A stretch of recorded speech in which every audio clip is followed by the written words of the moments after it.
For today's video guys, tayo ay magluto ng apritada, simpleng apritada ng R.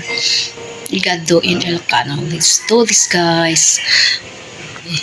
Yung baboy na may pang minodo siya na baboy na nakakat.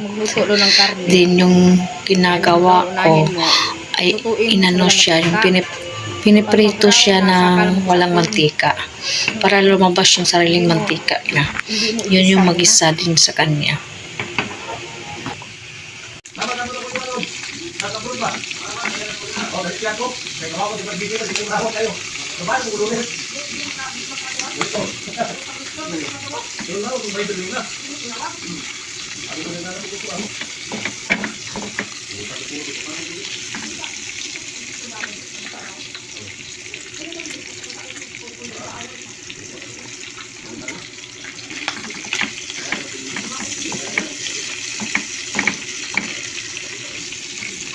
Ayun guys, ato mo kayon guys, piniprito natin na walang mantika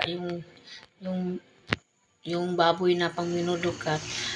Tapos ilagyan natin ng sibuyas, bawang, tsaka yung mga sangkap na carrots, patatas. Ayan na siya guys. So,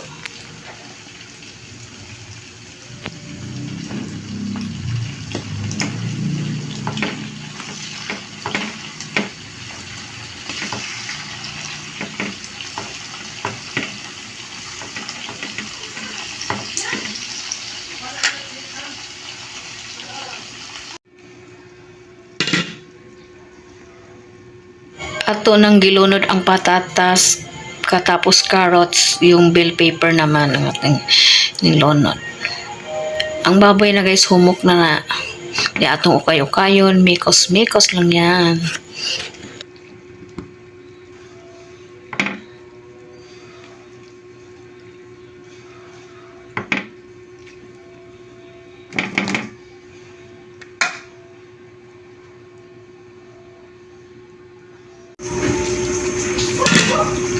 Ayan.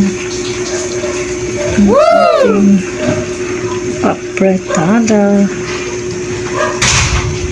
Ato po nang nilagyan og antay guys. Antay atong gipre.